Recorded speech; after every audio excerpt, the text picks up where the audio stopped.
ನಮ್ಮ day to day ಲೈಫಲ್ಲಿ ಅಂದರೆ ದಿನ ಬೆಳಗ್ಗೆ ಎದ್ದಾಗಿಂದ ರಾತ್ರಿ ಮಲಗೋವರೆಗೂ ಎಷ್ಟೆಲ್ಲ ಚಾಲೆಂಜಸ್ಸನ್ನು ನಾವು ಎದುರಿಸ್ತಾ ಇರ್ತೀವಲ್ವ, ಅಂದರೆ ಎಷ್ಟೆಲ್ಲ ಸಮಸ್ಯೆಗಳನ್ನು, ನೋವುಗಳನ್ನು, ಕಷ್ಟಗಳನ್ನು ಎದುರಿಸ್ತಾ ಇರ್ತೀವಿ.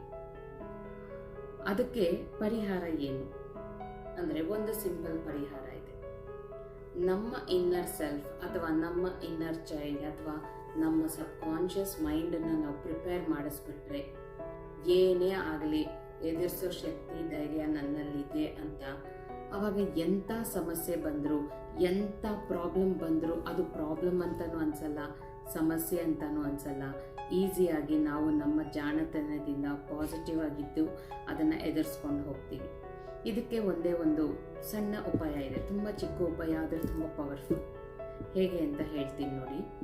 ನೀವು ದಿನ ಬೆಳಗ್ಗೆ ನಿದ್ದೆ ಎದ್ದಿದ್ದ ತಕ್ಷಣ ಏನು ಮಾಡ್ತೀರಾ? ಯೂಶ್ವಲಿ ನಿಮ್ಮ ಅಭ್ಯಾಸಗಳು ನಿಮಗಿರುತ್ತೆ. ಬೆಳಗ್ಗೆ ಎದ್ದು ಭೂಮಿ ತಾಯಿಗೆ ಥ್ಯಾಂಕ್ ಯು ಹೇಳ್ಕೊಳ್ಳೋದು ಅಥವಾ ಯೂನಿವರ್ಸ್ಗೆ ಥ್ಯಾಂಕ್ ಯು ಹೇಳ್ಕೊಳ್ಳೋದು, ಈ ಥರ ಏನೋ ಒಂದು ಮಾಡ್ತಿರ್ತೀರಲ್ವ. ಅದ್ರ ಜೊತೆಗೆ ಇನ್ನೊಂದು ಸೆಂಟೆನ್ಸ್ ಆ್ಯಡ್ ಮಾಡ್ಕೊಳ್ಳಿ. ದಿನ ನಿದ್ದೆ ಎದ್ದ ತಕ್ಷಣ ನಿಮ್ಮ ಸಬ್ ಕಾನ್ಷಿಯಸ್ ಮೈಂಡ್ಗೆ ಅಥವಾ ನಿಮ್ಮ ಇನ್ನರ್ ಸೆಲ್ಫ್ಗೆ ಅಥವಾ ನಿಮ್ಮ ಇನ್ನರ್ ಚೈಲ್ಡ್ಗೆ ಅಥವಾ ನೀವು ನಂಬೋ ನಿಮ್ಮ ಇಷ್ಟ ದೈವಕ್ಕೆ ಯಾರಿಗೇ ಆಗಿರಲಿ ಹೇಳ್ಕೊಳ್ಳಿ, ನಾನು ಏನೋ ಒಂದು ಸಾಧನೆ ಮಾಡೋಕ್ಕೆ ಅಂತಲೇ ಹುಟ್ಟಿ ಬಂದಿದ್ದೀನಿ ಭೂಮಿಗೆ. ನಾನು ಖಂಡಿತ ಅದನ್ನು ಸಾಧನೆ ಮಾಡೇ ಮಾಡ್ತೀನಿ. ನಾನು ಒಂದು ಅದ್ಭುತವಾದ ಆತ್ಮ. ನನ್ನ ಈ ಆತ್ಮದಲ್ಲಿ ತುಂಬ ಪವರ್ ಇದೆ.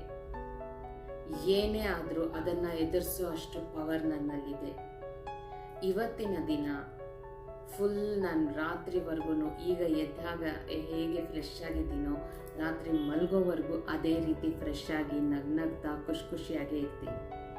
ಏನೇ ಪ್ರಾಬ್ಲಮ್ ಬಂದರೂ, ಏನೇ ಕಷ್ಟಗಳು ಬಂದರೂ, ಯಾವ ನೋವು ಬಂದರೂ ನಾನು ಹೀಗೆ ನಗ್ನಗ್ತಾ ಇರ್ತೀನಿ. ಯಾಕೆಂದರೆ ನಾನು ಪವರ್ಫುಲ್ ಆತ್ಮ. ಏನೋ ಸಾಧನೆ ಮಾಡೋಕೆ ಅಂತಲೇ ಹುಟ್ಟಿ ಬಂದಿದ್ದೀನಿ. ಈ ಮಾತನ್ನು ಹೇಳ್ಕೊಳ್ಳಿ. ಆವಾಗ ನೋಡಿ ಅದು ಸಬ್ ಕಾನ್ಷಿಯಸ್ ಮೈಂಡ್ ಮೇಲೆ ಎಷ್ಟು ಎಫೆಕ್ಟ್ ಬೀಳುತ್ತೆ ಗೊತ್ತಾ. ಎದ್ದ ತಕ್ಷಣ ಮೈಂಡ್ ಫ್ರೆಶ್ ಆಗಿರುತ್ತೆ, ಬಾಡಿ ಫ್ರೆಶ್ ಆಗಿರುತ್ತೆ, ನಮ್ಮ ಎನರ್ಜಿ ರೆಸ್ಟಲ್ಲಿದ್ದು ಎದ್ದಿರ್ತೀವಲ್ವ, ತುಂಬ ಅದ್ಭುತವಾಗಿ ವರ್ಕ್ ಆಗುತ್ತೆ ಇದನ್ನು.